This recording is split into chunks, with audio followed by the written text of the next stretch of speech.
Hey, what's up, everybody? I'm Brian Drake here on the Dice Tower. I have got a very special guest today. We're doing a brand new interview series with some of the kind of the big names, if you will, in the industry, in the hobby, in the community, whatever you want to call it.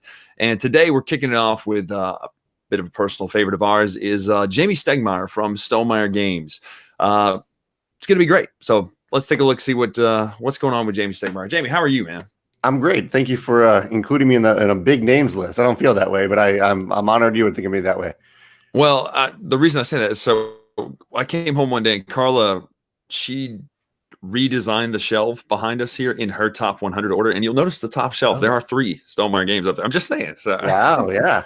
That's cool. So it starts from the upper left as number 1? Yeah, Scythe is number 1. I'm technically spoiling her list for her, but oh, okay. And then Mansions of Madness. Is that Time Stories up there too? What's the white Time Stories? Oh, yeah. Great Western Trail, and then Railroad Revolution. Not a lot of people talk about it, but it's a fantastic worker placement game. I'll write that down. I don't think I've played that one. Railroad Revolution. Yeah, it's fun.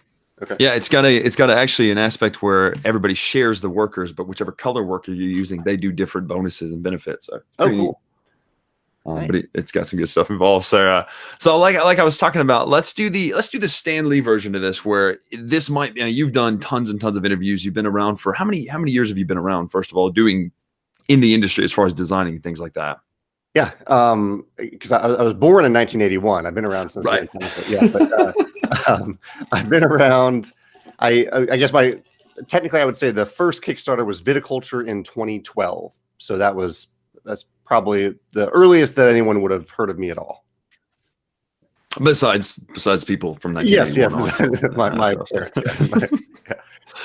No, that's great. So the reason I say this, because again, this is the Stan Lee version where this might be somebody's first introduction to you. Now, again, we talk a lot about your games. We talk about how much we enjoy them in it.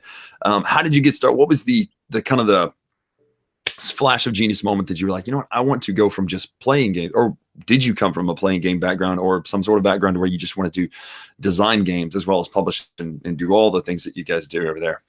Yeah, there was a pivotal point, and kind of 2 pivotal points. One was when I was around 6 or 7 years old. My parents introduced me to tabletop games, and right away I was just as interested in designing them as I was in playing them. So as a hobby growing up, I was already designing games just for fun, but I never thought I would get a game published or have a career in it. And then the second pivot point was when Kickstarter became a thing. I think Kickstarter launched in maybe 2008, 2009. I started following it. I thought it was really, really cool that you could engage with people who share your passion for something on an individual, like a one-to-one level. That was just a really unique concept. And so I thought, okay, I'll take this hobby of mine. Started to see board game projects on Kickstarter. I thought, I'll take this hobby of mine. I'll combine it with this love of entrepreneurship and this curiosity in Kickstarter. And that's how Viticulture and my company was born. Yeah, no, that's great. And Viticulture was pretty good to have such a strong game come out of the gate too. That really is pretty awesome. That's one of our favorite worker placements. Again, it's up there on the list, but just because of the art and everything behind it, it floats so well and it works so well. And it's just it must be pretty cool to have that kind of come out of the gate first game. But then again, yeah. I'm assuming that brings some pressure for follow up and things like that. Well, can we do this again and all that sort of stuff? Yeah, I mean, even that first one, I don't know if you have you ever played the first edition of Viticulture?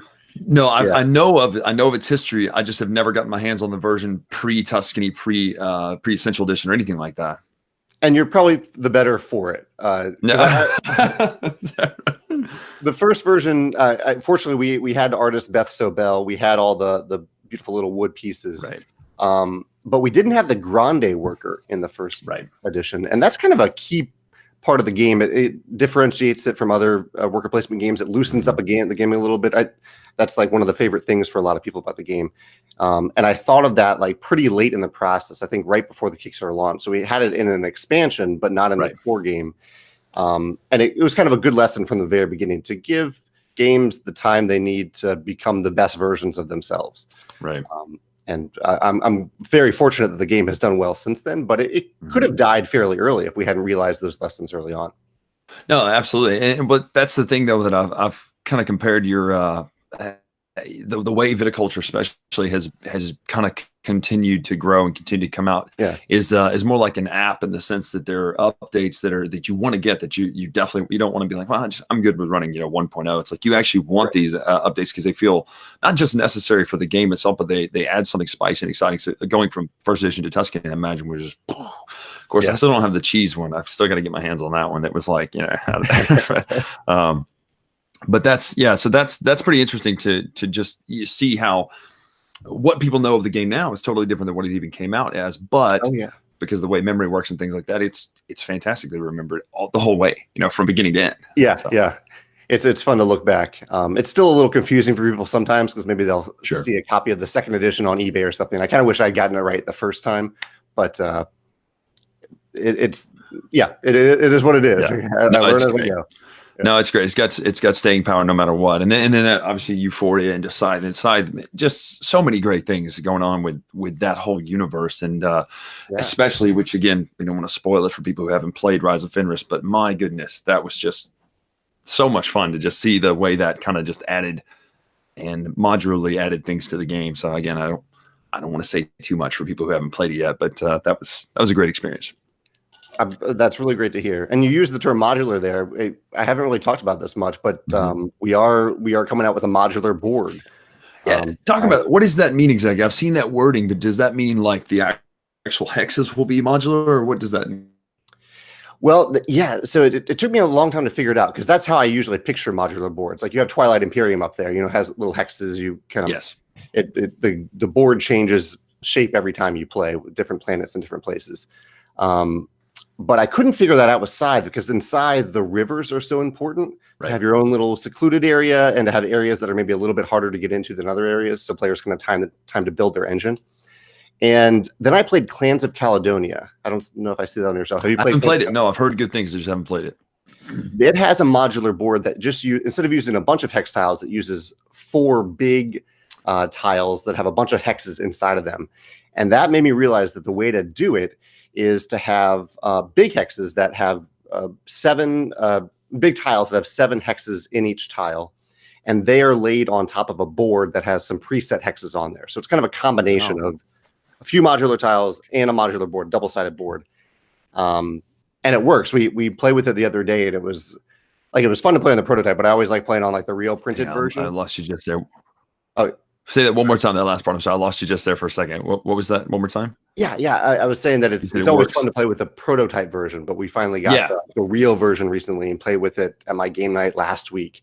And it was really cool. There's like a draft for position at the beginning of the game. You draft where you are. And for the first time ever, really, you take the board really into account there, because there are very different like home base areas and whatnot. Right. So I'm curious to hear I'll send you a copy when we get some more copies. No, I'm excited about it, just because I like the way you explain that too. The idea that, because again, the rivers are so important. I always played blue. I never win, dude. I don't think I've ever won. I love the game so much, but I just love blue because I love the idea of workers being able to swim across rivers or whatever they're doing.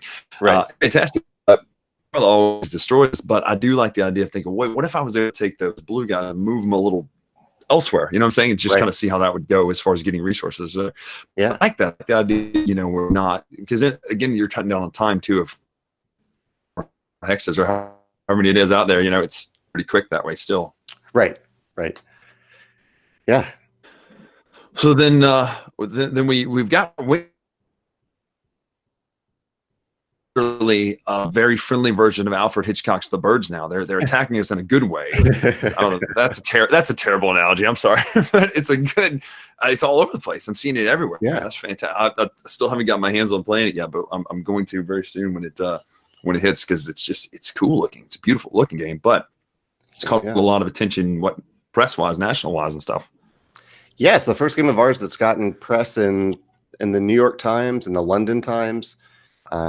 The Smithsonian Magazine, Audubon. Yeah, it's been really neat seeing the I like that it's our game. That's really cool. But I also like that a fairly deep strategy game, which I think it's a good representation of the types of games that gamers play. I love that it's getting press from people who maybe have only heard about I don't want to belittle games like Monopoly, but games like Monopoly, not modern games, not modern strategy. So the things that everyone knows, no matter who they are are pretty much in any experience in the hobby. Yeah, that's true, because it is a good slice right down to what most people play. If you had to take the big Venn diagram of everybody, because not everybody's playing a Twilight Imperium, but also not everyone's playing Strike. Right. You know what I'm saying? It's kind of a good slice across the middle. Yeah. Which is, it's good. It's exciting. And again, I have a theory that that when people go, wait a minute, a game about bird watching, what in the world, or a game about farming, or a game about, I have a feeling that there's a certain inverse ratio, that the more mundane, in a sense, a theme of a game is, the more I'm going to enjoy it. Like, this is fantastic. Yeah. I love the idea, though. But which actually takes me to a question I really wanted to kind of dive in with you real quick. So, I'm a magician. That's what Carla and I do for a living. We travel, do big stage illusions and all that sort of stuff. When we come up with a new trick, for instance, the closer for our show for many years has been, it's a knife roulette. So we have these 4 bags on stools on stage. Under one of them is a big sharp knife, right? Okay. And we have somebody come up on stage. They pick out ping pong balls with 1, 2, 3, or 4 numbers, right? Okay. And whichever one they pick out is the one I smash. Okay. So the idea was, okay, how do we know what we want to do at the end of the day? This is the effect we want to create. How do we get to that point safely, repeatably, in awe factor, right? Yeah. But then there's the other way where we go, okay, here's a method that I have as a magician. How do I make this into a trick? What's your preferred method of game design? Is it, okay, hey, World War I, alternate universe, how do we get there? Or, and I've got this really cool mechanic I want to play around with. How do we get a game out of that? What's your preferred way of design, or is there? Yeah, I like that question. I love that you connected it to your career and one of your passions there. That's really, I'm pretty really selfish. I'll be honest with you. No, I'm just kidding. A quick tangent here. I just got to say this since I'm talking to you, but I went to a place called the Magic Castle. Have you heard of the Magic Castle? Yeah. Oh, I've never been. I don't know how I've never been, but was it good? Who did you see? I went with, I was going to LA to see, to do some other stuff. And I kind of put a call out there to say, I'm going out there. What's some cool things I should do? And someone who was a member of the Magic Castle reached out and said, I'd love to take you to the Magic Castle. And I've heard great things about it. And so I went, and so I didn't see like a specific magician, but we just went around to like, it's little shows, like 10 people in a room watching a close-up magic. And it was one of the best things I've ever done. I hope you get the experience. I really want to. Every time we're out there, it just never works out schedule wise, but I really want to get my hands on a night at the Magic Castle, just because it's now there's a thing in Nashville too now, apparently called House of Cards, that's trying to kind of emulate that style. So cool. I know you're a little bit more on this side of the country if you get down that way. Yeah, that's awesome. But anyway, you asked like, what's the method? And it really depends on the game. Like Scythe, you've got Scythe on your shelf there. Scythe started with the art. The artist had started to develop this world on his own, and I happened to discover it on a website that featured his art, and it just immediately captured my imagination, and I built the game from there. There are other games where I do start with a mechanism, but usually whenever I'm brainstorming a game, whether it starts with the art or the theme or a mechanism, everything usually gets mashed up on paper rather quickly. Like I'm pulling mechanisms that I thought of a while ago or that I've been inspired by playing another game, but I'm also always saying like, does this work thematically, or what is this interesting thematic thing, and how can I represent that through a theme? So I don't know, like your example was kind of starting from the end point and working backwards. I don't know if I've ever quite done that. Usually it's always starting from the ground up and mixing different ideas together. That's interesting to know, because like you say, starting from the art, there's so many things you could have done with Scythe just from looking at art that could be a completely different game than what we have, So it's funny to see that kind of that transition upwards into that. So I love that, though. I love hearing that kind of just the design process, just kind of pulling back the curtain a little bit for people who are on our side of things, who just play games and enjoy them, versus hey, somebody's actually got to make this thing that you really enjoy playing with your friends, So what are you playing right now? What have you got going on that you enjoy playing? Yesterday I played, have you played Legacy of Dragonhold? I have. But here's the thing. See, I'm such a huge, I love Fantasy Flight's Arkham stuff. I'm really hoping, just crossing my fingers, that we get that system in that universe. Anyway, sorry, go ahead. But it's fun. Yeah, I enjoyed Legacy of Dragonhold. Oh, you're saying you want it in the Cthulhu? I'm just a nut for that kind of stuff. Cool. Yeah, that would be neat. That would be neat.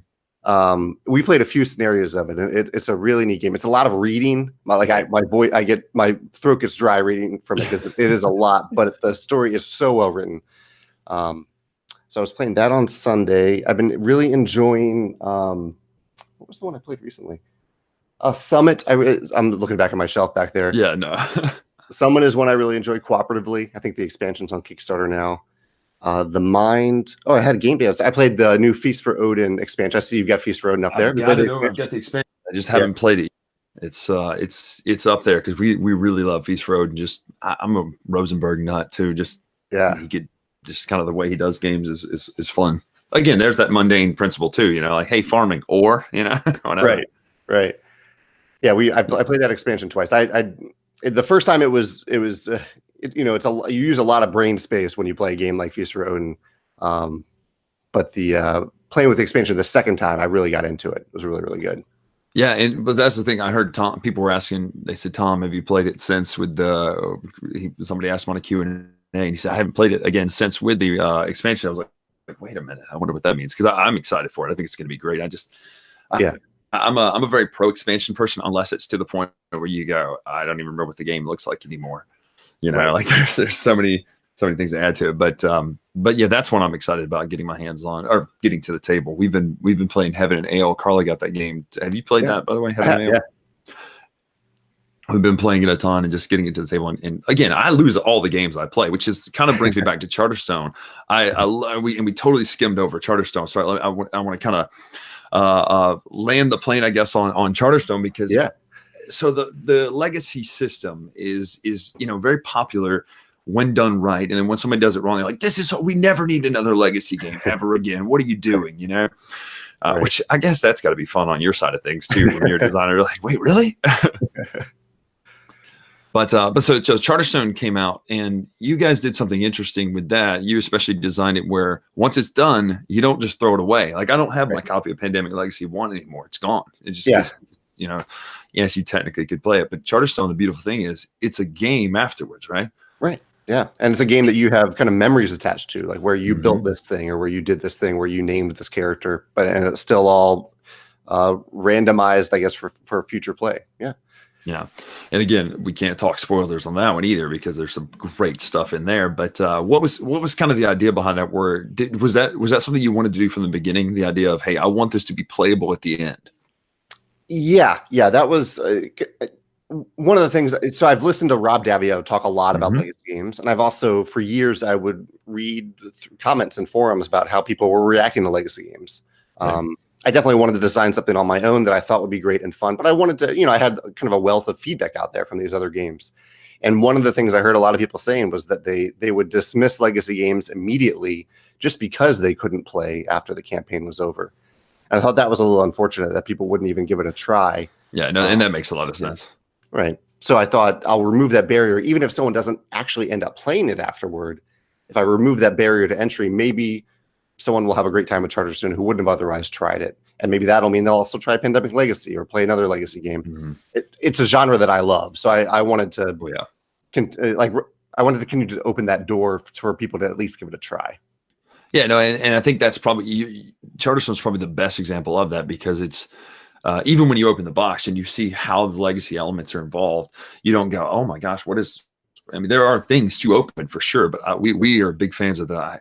We just played it. We just started another campaign the other night. I can't remember what's the box with all the cards. What is that called? The index. The index. I love the index. I think that's just a good idea. Plus, and again, without spoiling anything, the way things kind of tree off into other things. You know, like it's a chain almost of this to this to this in a sense. But right, we were really big fans of that, and that's another game example right there where I won the first one and then I lost miserably by the end of the campaign. But there's a lot of great things for catch up. There's a lot of great. It never felt like it was hopeless, and that's the one thing I really liked. Because some people that might be a barrier too. Is they go, well, if I lose the first couple of games, well, I'm out.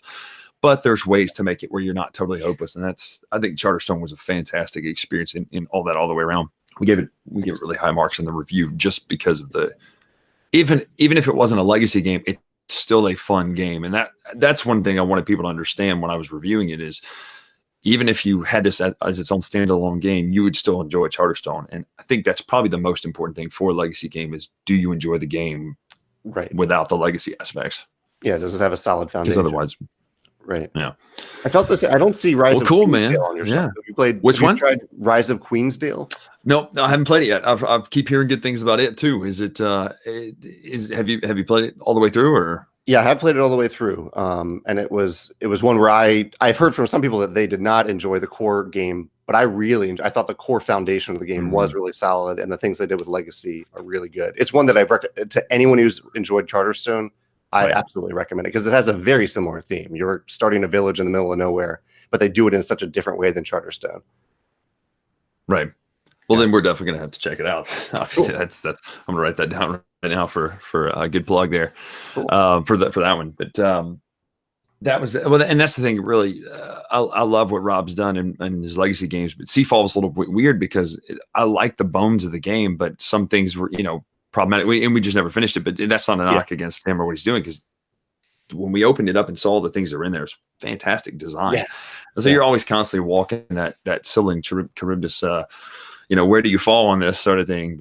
But no, it's fun. We love the whole concept and everything like that. So, but yeah, man, thanks so much for taking this time to come hang out and just chat a little bit about games. I don't want to keep you too terribly long, but hey, plug where everybody. I know you do a video series and it's really great. I'm especially a big fan of.